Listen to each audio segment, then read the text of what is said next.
Bonsoir à tous, en tout cas, bienvenue dans votre émission La Réunion est là. La question en suspens dans le cadre de ce 355e anniversaire du peuplement de la Réunion, du 170e anniversaire de l'abolition de l'esclavage, du bicentenaire de la naissance de Lecomte de Lisle, du centenaire de Jean Albany. La question, pour moi, elle est récurrente, c'est qu'est-ce qui explique que chaque année, on célèbre toutes les communautés de la Réunion, à l'exception d'une seule. Pourquoi nos petits blancs des Hauts, pourquoi nos Yabs n'ont pas leur fête? Pourquoi il n'y a pas un rendez-vous au minimum chaque année pour dire voilà, ce sont nos Yabs et la Réunion est très fière de ces Yabs et ça nous manque et je pense que c'est bien que dans le cadre de ce 355e anniversaire du peuplement de la Réunion, on se demande pourquoi on ne peut pas mettre en l'air nos Yabs, ces causements réunionnais.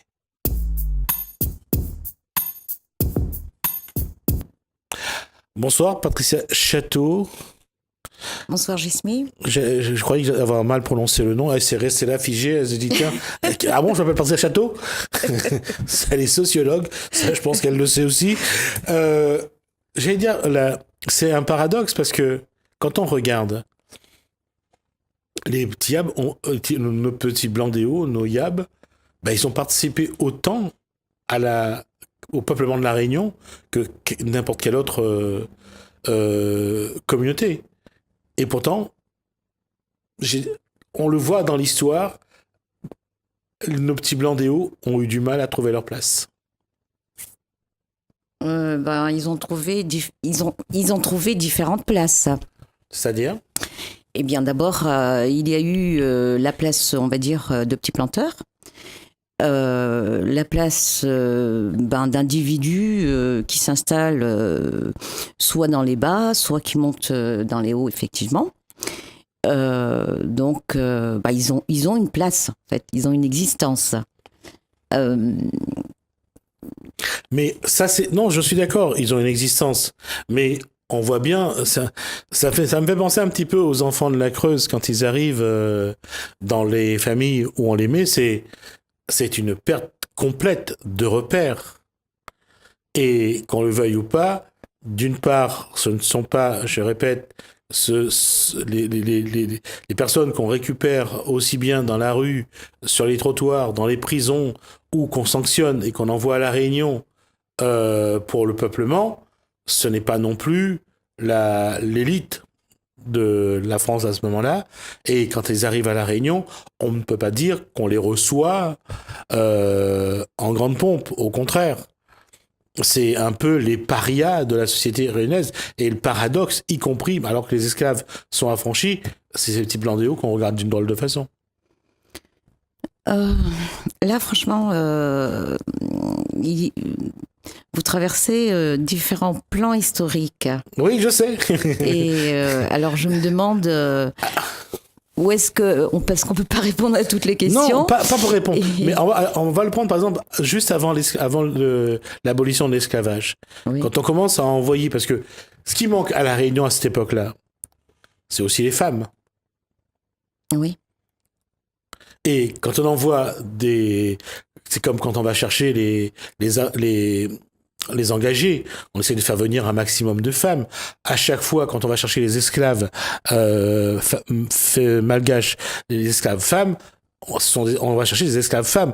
Et d'ailleurs, le peuplement commence sur c'est un paradoxe de dire ça, mais les 11 qui arrivent sur l'île en novembre 1563, ils se disputent. Pourquoi ? Parce qu'il n'y avait pas assez de femmes pour tout le monde. Oui, alors, moi je vais quand même là reprendre à ma façon, oui. sur deux termes. Le paradoxe, et puis il y a le paradoxe, et puis il n'y a pas assez de femmes. Enfin bon.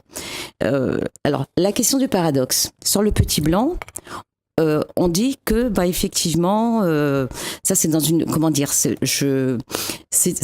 une lecture que j'ai faite aussi, des recherches qui ont été faites, je sais plus à quelle année, mais dans ces recherches y ont participé donc des chercheurs réunionnais, réunionnaises et réunionnais, enfin bref, et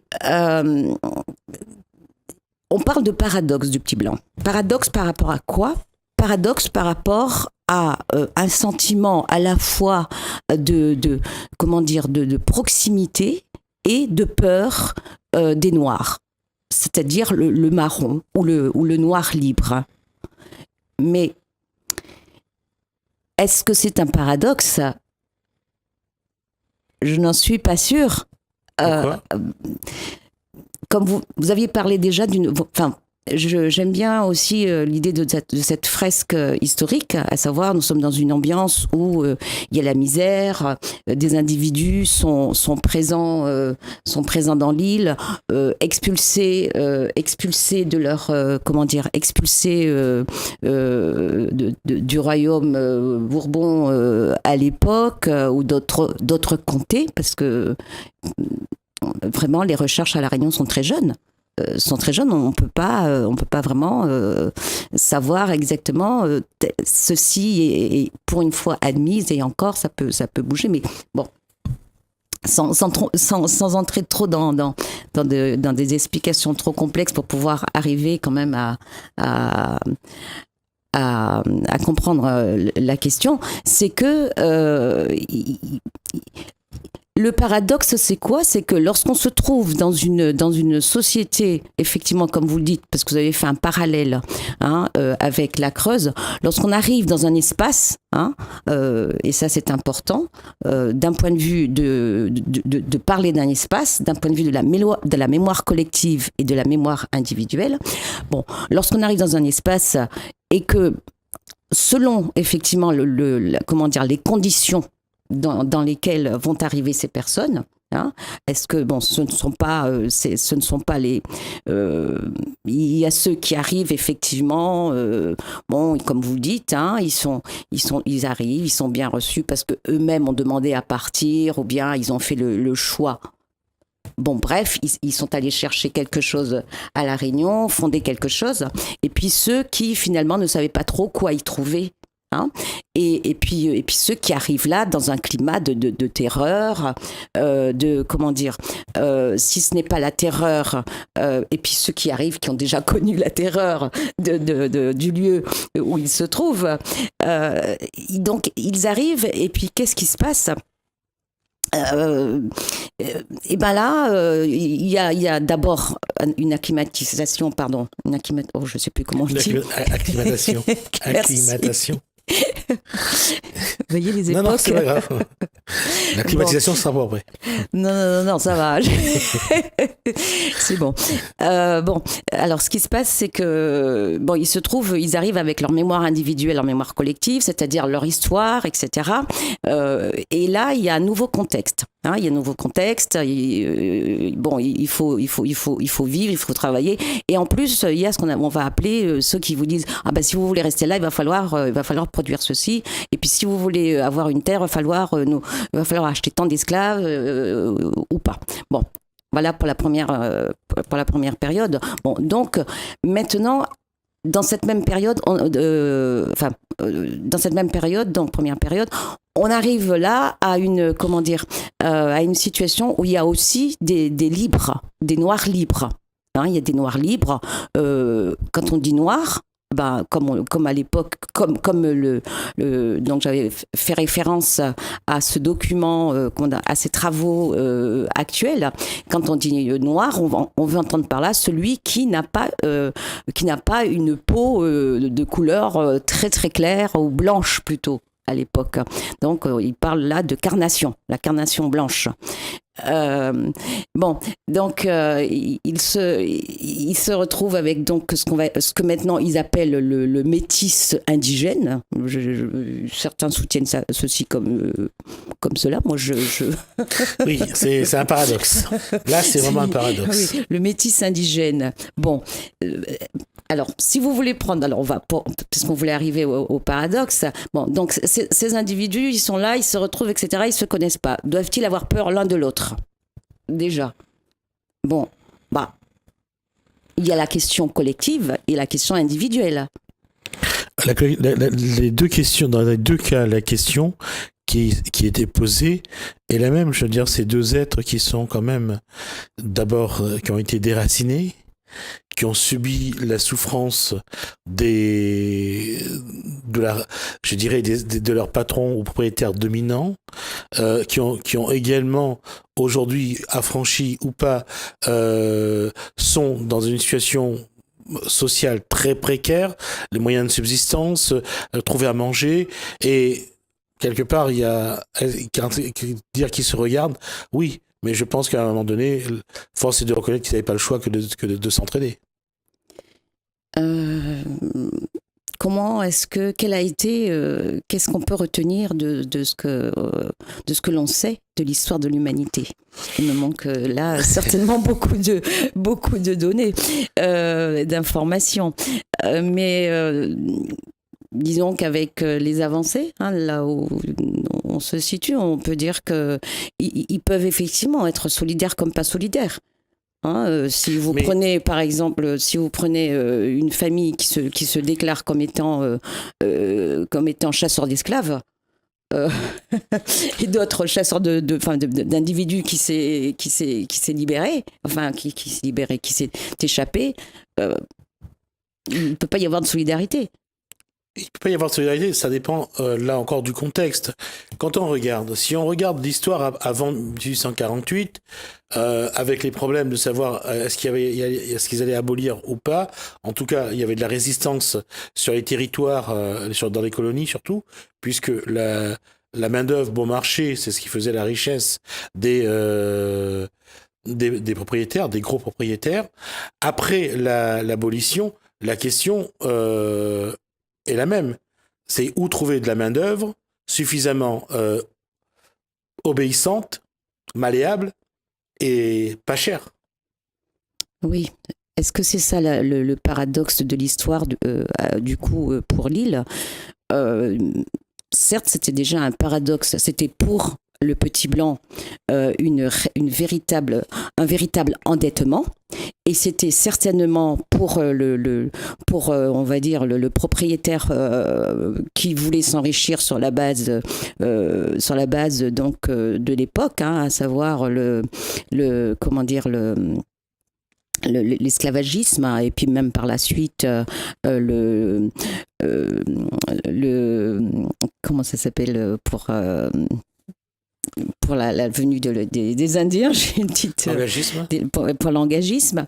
Là, le paradoxe pour eux, c'est que justement, c'est que leur enrichissement se fait sur la base, on va dire, d'une population qui est là, qui se trouve pas dans les mêmes conditions de l'humanité, enfin d'un être humain, d'un même être humain sur ce même sol. Oui, bien sûr, mais quand on regarde d'abord l'arrivée, la façon où ils vont être traités, la façon où on va les considérer, la question, elle est récurrente. Pourquoi? Seulement sur un simple fait, c'est que ces êtres qui sont déjà à la dérive, qui étaient déjà à la dérive pour beaucoup en métropole, le sont encore un peu plus sur un territoire qu'ils ne connaissent pas. Donc, c'est pour ça que je disais que lorsqu'on parle de paradoxe, effectivement, c'est un paradoxe parce que normalement, ils étaient censés participer au peuplement, mais finalement, ils ont été mis de côté par ceux-là même qui les ont expatriés. Oui, alors qu'est-ce qui était à la dérive? L'histoire des pays, l'histoire elle-même. Je parle de l'individu à la dérive. C'est-à-dire que les gens qu'on a envoyés, c'était pas des gens qui étaient stables, en équilibre social. C'est des gens qui étaient généralement. On n'envoyait pas le haut du panier. Le haut du panier, le haut du panier, c'est effectivement, on était dans une époque, du système, le roi, le paysan, le vagabond, et tout ceci. Bon, maintenant, effectivement, quand ils arrivent à La Réunion, à Bourbon, donc, eux, ils veulent une petite démocratie. Parce que c'est l'époque, c'est l'état d'esprit de l'époque déjà qui commence. Mhm. On était déjà pour la France dans la Première République. Je crois qu'il doit se terminer en 1872, si je me trompe, pour cette Première République. Mais ceci étant, c'était en métropole. Dans les colonies, la loi était celle plutôt de ceux qui avaient les moyens. Donc le petit blanc, quand il était là, il était quand même à la merci de ceux qui avaient les moyens. Et après, tout à l'heure, je ferai une analogie avec les enfants de la Creuse. D'accord. Alors, on revient toujours à cette question individuelle collective. Il est à la merci, bien sûr, comme toutes les époques. On a des contraintes et on espère d'aller vers des contraintes moins dures pour l'individu et pour la société elle-même, je veux dire. Mais je dis il y a effectivement une courant de pensée là-dessus. Chaque époque a ses contraintes avec ses lois et chaque pays. Bien. Maintenant, si vous me rappelez la question. Je suis revenu à ce fait que le contexte était tel que ils n'avaient aucune chance que ce soit en métropole ou à La Réunion. Et on les a sortis de la métropole parce qu'ils gâchaient le paysage, on les a envoyés à La Réunion et ils n'ont pas plus enjolivé le paysage quand on voit comment ils ont été traités. Oui, pour moi, toute l'histoire de l'île est une histoire plus ou moins de maltraitance. Oui, je sais. Je sais que la sociologue, elle essaye de ne pas isoler les éléments, plutôt de faire en sorte d'avoir une analyse globale. Mais quand on parle des petits blancs des hauts, et on va terminer là-dessus parce qu'il va nous rester 3 minutes, c'est que, je disais tout à l'heure, je ferai une analogie avec les enfants de la Creuse. Parce que qu'est-ce qu'on va prendre ? On va prendre les enfants qu'on voit dans la rue. On va prendre les enfants dont les familles sont nombreuses et très pauvres. On va prendre des gens qui n'ont pas trouvé une place dans la société réunionnaise. Du moins, c'est ce que eux vont dire, c'est ce que eux croient. Et on va enlever tous ces enfants de la Réunion pour les envoyer dans les campagnes françaises pour repeupler un peu les campagnes françaises. Les petits blancs qu'on a sortis de la métropole, c'est parce qu'ils étaient quelque part en marge de la société, ils n'avaient pas les moyens, alors on les envoyait ici pour dire, bon, c'était pour s'en débarrasser, c'est pas pour peupler la Réunion, mais c'est plus pour s'en débarrasser de la métropole. Quand je dis on fait le parallèle, c'est qu'on voit bien qu'à chaque fois, on déplace des gens en fonction de besoins ou des envies de ceux qui dirige. Oui, sur la question du déplacement, déjà, effectivement, on peut se demander pourquoi disparaissent les traces, pourquoi est-ce qu'on a plus ou moins caché plutôt, pas les traces, mais plutôt c'est différent. Pourquoi est-ce qu'on a caché à ces enfants l'histoire de l'existence de leur famille, d'une part, et d'autre part sur l'île, on peut se dire, si vous voulez faire une analogie, mais bon, pourquoi est-ce que les individus, quand ils sont arrivés, ils s'appelaient, ils n'ont plus vraiment la nomination, l'appellation qu'on leur donne pour pouvoir les insérer dans leur société. Je veux dire, nous on a une filiation, quand je dis nous, je veux dire à l'heure actuelle, nous avons une filiation, bon, je parle dans ce que je connais, parce que bon, on parle toujours, même si on essaie de faire un petit peu de recherche dans une science ou autre, elle part toujours d'une expérience. Donc, nous, à l'heure actuelle, du coup, il y a tellement non, mais il y a tellement d'informations. Si vous me rappelez encore la question. Alors, ce que je propose, c'est qu'on va s'arrêter là parce qu'on a bientôt, on est arrivé à la fin de l'émission, mais on va revenir là-dessus et je reviendrai sur l'analogie des enfants de la Creuse parce que je veux juste montrer que la France a déplacé des peuples en fonction de de ce que certains avaient besoin en matière économique, et que les petits blancs a pris la place au niveau du peuplement, surtout au niveau économique, parce que à un certain niveau de la Réunion, les petits blancs ont quand même bien défriché la terre. Oui, juste un mot, Patricia. Oui, toutes les personnes, oui, bien sûr. Il y a ceux qui ont été, toutes les personnes qui ont travaillé la terre, et puis les personnes qui l'ont gérée comme des chefs d'entreprise, avec je veux dire, les lois de l'époque. Et effectivement, c'est déplorable. Merci Patricia Château. On aura l'occasion de revenir là-dessus, et je vais essayer d'aborder de nouveau la prochaine fois l'aspect économique. On verra qu'à chaque fois, l'être humain n'a servi en fait qu'à produire, qu'à développer et surtout à enrichir, je dirais, une certaine communauté des mêmes toujours, de toute façon. Ça n'a pas changé, je dirais, depuis, mais en tout cas, on sait comment les petits blancs vont prendre leur place les petits blancs des Hauts vont prendre leur place dans le peuplement de la Réunion. Merci Patricia Château.